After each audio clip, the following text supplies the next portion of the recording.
Kenapa Allah Subhanahu wa taala mengatakan kata zalim, kata udwan? Itu menunjukkan bahwa mereka yang dalam keadaan mendurhaka seperti itulah yang berhak mendapat hukuman. Nah, sebab ada juga orang yang terlanjur membuat tindakan melanggar tetapi tidak dimaksudkannya untuk pelanggaran. Apa contoh? Orang menghilangkan harta lain orang lain tapi tidak sengaja. Jadi ketika dikatakan oleh Allah udwana wa zulma, di orang yang melakukan hal ini, siapa saja yang melakukan wa may yaf'al dzalik dalam keadaan udwanan wa zulma,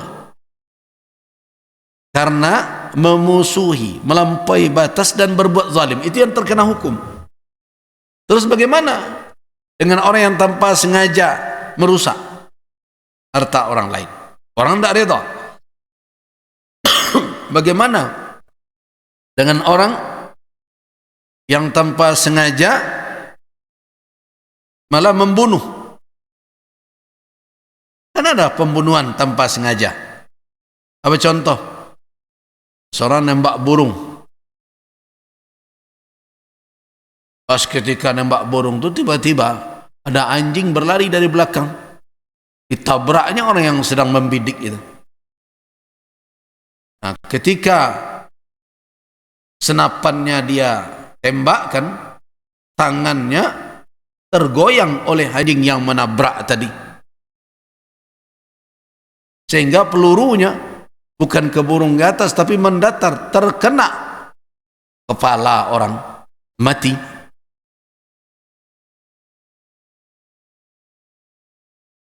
Yang seperti ini bagaimana? Dia tidak melakukan perbuatan itu udwanan. Dia tidak melakukan perbuatan itu karena menzalimi. Nah, yang seperti ini keluar dari ancaman ini, walaupun nanti kekeliruannya, kerugiannya mesti dia ganti, tetapi secara hukum di akhirat orang tersebut tidak terkena. Kenapa?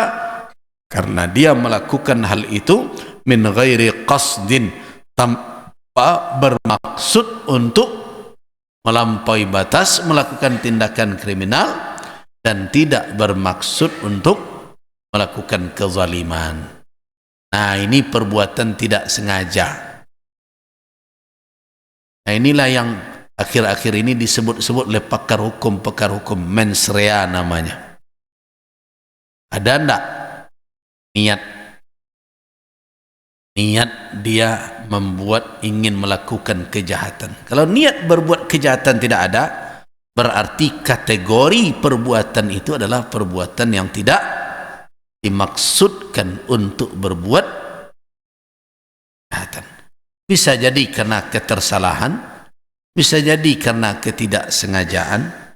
Tapi ingat, apa yang tidak sengaja itu harus ada pula petunjuk yang menunjukkan bahwa itu betul, tidak ada unsur kesengajaan, tidak hanya berdasarkan pengakuan saja. Sebab kalau ditanyalah orang yang berbuat tindakan kriminal, bisa jadi dia akan berkata sadonyo, oh tidak sengaja. Orang maliang pun kan ngaku tidak sengaja begitu. Mau tidak sengaja tersintak lalu tu berjalan saja, pemambil barang orang, bisa begitu nanti. Tentu yang akan menjadi alasan untuk mengatakan orang tersebut punya niat jahat atau tidak adalah ada amarat, qarinah, tanda-tanda yang bisa dijadikan sebagai petunjuk apa yang ada di dalam hatinya. Nah, bagi Allah yang demikian itu mudah. Apa maknanya? Mudah bagi Allah untuk mengungkap. Orang yang bermaksud melakukan perbuatan melampaui batas, memusuhi orang lain, menzalimi, sulitkah bagi Allah untuk mengungkap? Tidak. Kini sulit. Apalagi dengan semuanya pakai pengacara, pembela yang dibayar sekian banyak, yang berlatih mempergunakan lidah dengan begitu hebat, mengatakan ini dan itu, pasal demi pasal dia kuliti, kemudian celah demi celah dia manfaatkan. Terkadang kalau kita dengarkan berbagai pembelaan, apa yang terjadi? Yang terjadi kita malah jadi bingung. Nah, tapi kelak di akhirat, kenapa dikatakan Allah mudah? Kalau dikatakan mudah, berarti mudah bagi Allah untuk mengungkap mana orang yang melakukan perbuatan jahat udwanan, melampaui batas, memang untuk memusuhi, untuk membangkang. Mana orang yang melakukan perbuatan jahat dengan maksud zulm, dengan kezaliman. Di dunia rumit, manusia tidak bisa masuk ke dalam hati orang, tapi di akhirat kelak tidak sulit bagi Allah untuk membuktikan. Kenapa? Karena mulut yang bijak itu terkunci. Nah, mulut yang bijak terkunci. Al-yawma nakhtimu ala afwahihim wa tukallimuna aydihim wa tashhadu arjuluhum bima kanu yaksibun. Nah, kalau adalah proses pembuktian seperti itu sekarang di dunia,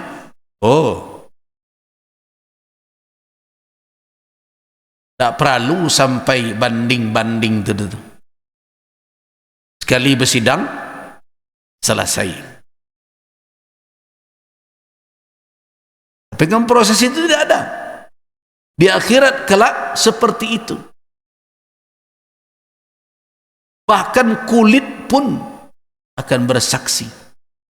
Manusia protes kepada kulitnya sendiri. Kenapa kalian bersaksi memberatkan kami? Kenapa engkau bicara juga? Apa kata kulit? Kami dibuat berbicara oleh siapa? Oleh yang membuat segala sesuatu pandai bicara. Perhatikan firman Allah dalam surat Fussilat ayat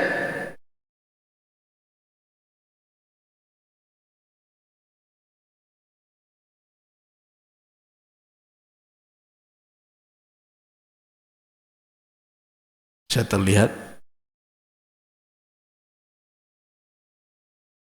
wa qalu li juludihim, bisa dilihat ya, Fussilat ayat yang ke 21.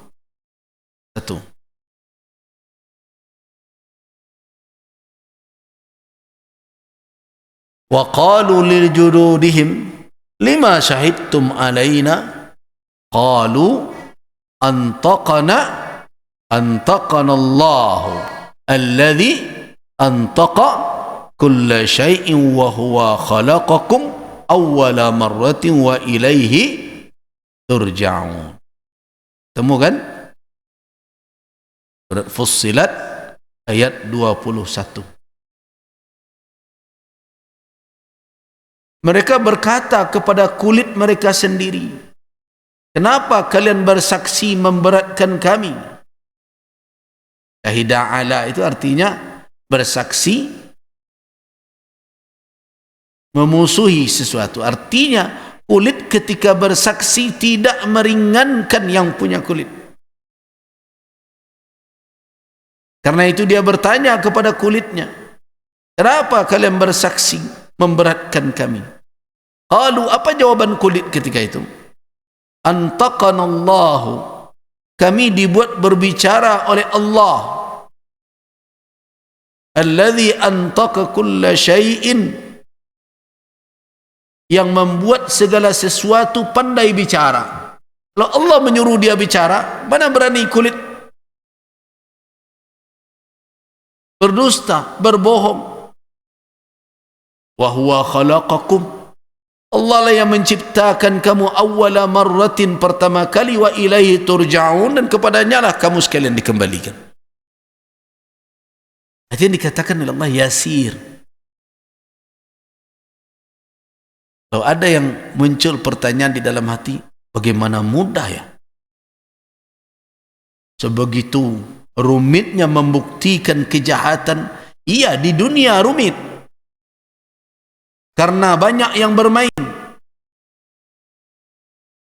Tapi di akhirat kelak tidak ada yang berani main-main.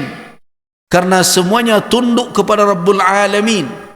Allah lah penguasa yang tidak ada yang mengingkarinya ketika itu. Di dunia ini Allah Maha Penguasa. Tetapi banyak manusia-manusia durjana yang mengingkari kekuasaan Allah. Itu makanya kenapa dalam surat Al-Fatihah Iyyak Maliki Yaumiddin. Kenapa dalam surat Al-Fatihah ada ayat Maliki Yaumiddin? Kita dibaca, sebagian membaca Maliki Yaumiddin, sebagian membaca Maliki Yaumiddin. Ada pertanyaan, apakah Allah Malik? Ya. Kenapa Allah menyebut dalam Al-Fatihah di Yaumiddin saja? Yaumiddin itu artinya hari kiamat. Hari manusia ditimbang, dinilai. Kalau selama ini kita rajin menilai orang, nanti di saat itu kita yang dinilai. Kama tadinu tudan. Kenapa Allah katakan di hari itu ia adalah Malik atau ia Malik, dialah raja, dialah penguasa? Apakah sekarang Allah bukan penguasa? Apakah Allah sekarang tidak raja? Iya, Allah sekarang adalah raja, Malikul Mulk. Allah sekarang adalah penguasa, memegang seluruh kekuasaan. Tapi kenapa Allah khusus menyebutkan di hari itu dia Malik? Karena di hari itu mulk, kekuasaan dia tidak satu pun yang bisa mengingkarinya. Orang yang saleh, orang yang calih di dunia, di hari itu akan mengaku, oh mereka tidak punya kuasa apa-apa. Di dunia banyak yang lupa diri. Itu makanya di hari itu Allah Subhanahu wa ta'ala bertanya. Perhatikan surat Ghafir ayat 16.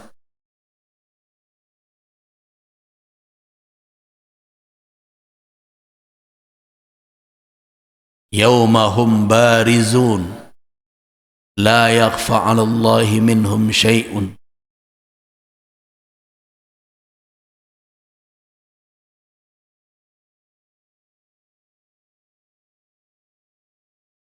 Yaumahum barizun, di hari mereka dihimpun, tidak ada yang tersembunyi apapun dari mereka dari Allah.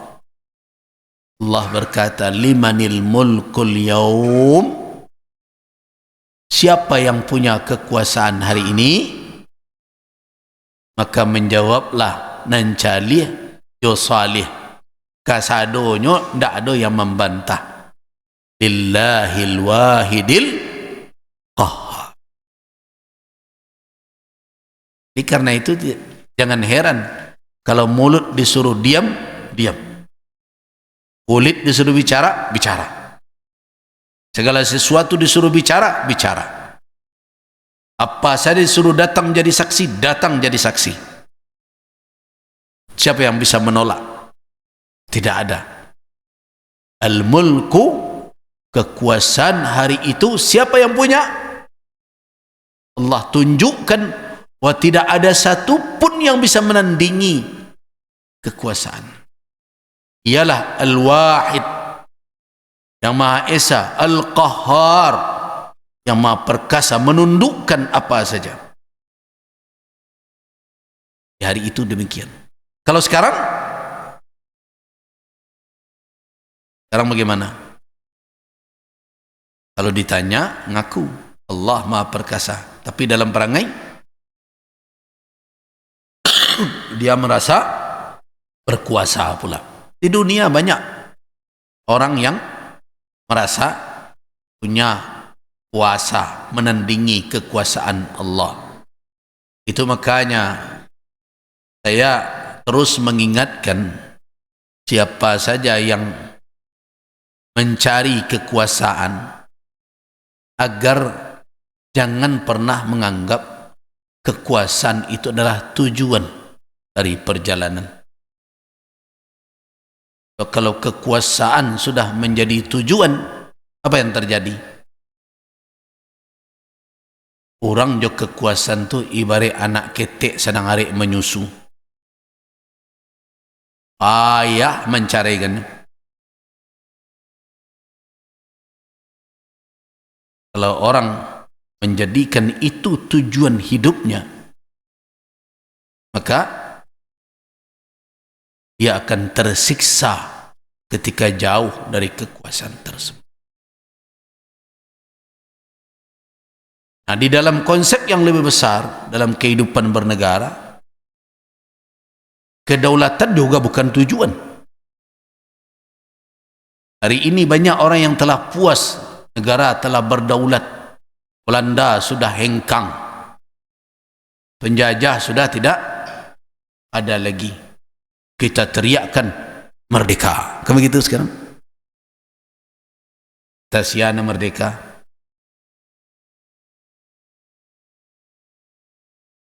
Nah, banyak orang sudah merasa bahwa kita sudah mendapatkan tujuan dari perjuangan kita. Ada yang tidak nyaman ketika saya menyebut kedaulatan bukan tujuan. Oh, kalau begitu leceh, bisa hilang saja kedaulatan. Kedaulatan ini kan harus diperjuangkan. Siapa yang mengatakan kedaulatan tidak harus diperjuangkan? Kedaulatan itu adalah wasilah. Oh, kalau wasilah rendah dia, oh tidak. Banyak wasilah ini yang mulia. Ibadah yang kita lakukan itu apa tuh? Wasilah. Wabtagu ilaihi al-wasilah. Carilah kepadanya al-wasilah. Apa al-wasilah? Yang mengantarkan kepada sesuatu. Jadi kedaulatan yang direbut dengan tetesan darah dan air mata, dengan pengorbanan harta, benda, jiwa, raga itu tidak boleh berhenti hanya sebatas kedaulatan sudah berada di tangan.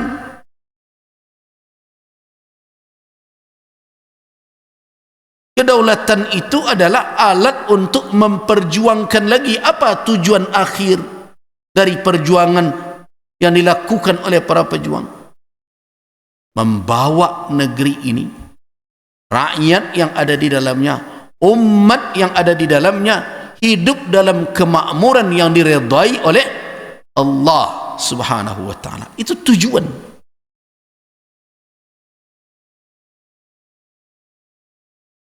Kalau ada yang mengatakan, wah itu kedaulatan tujuan juga. Ya, kalau mau disebut tujuan, ya tujuan sementara lah. Ibarat stasiun, tapi alun stasiun akhir.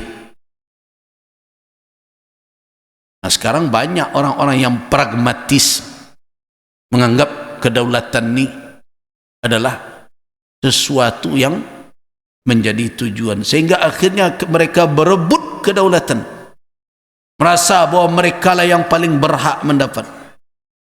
Ingat, saya pernah mengingatkan dulu ada yang merasa bahwa Kementerian Agama itu milik kelompok dia. Saya katakan ambil saja oleh anda itu, kalau anda yang punya itu. Ada yang mengatakan begitu, bahwa ini dihadiahkan untuk dia dan kelompoknya. Inilah orang-orang yang berfikir pragmatis, kedaulatan menjadi tujuan. Kedaulatan bukan untuk kedaulatan. Kedaulatan itu untuk kemaslahatan, untuk tujuan yang mulia. Kemerdekaan bukan tujuan.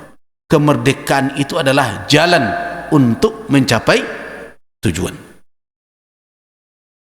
Nah, tapi apakah sadar sekarang ini para pemimpin-pemimpin, orang-orang yang punya kekuasaan, bahwa sudah 80 tahun kemerdekaan berlalu, apakah yang menjadi cita-cita dan tujuan itu? Sebab kalau kedaulatan menjadi tujuan, banyak pejuang ini dahulu yang mungkin berhenti berjuang. Mereka mungkin akan berkompromi semuanya dengan penjajah. Kalau kedaulatan menjadi tujuan, maka banyak orang-orang tidak akan terima keberadaan negara Republik Indonesia. Kenapa? Dengan berdirinya negara ini berarti para raja mulai dari ujung Aceh sana, Sabang, sampai ke Merauke sana, mereka tidak akan mau sepakat. Kenapa?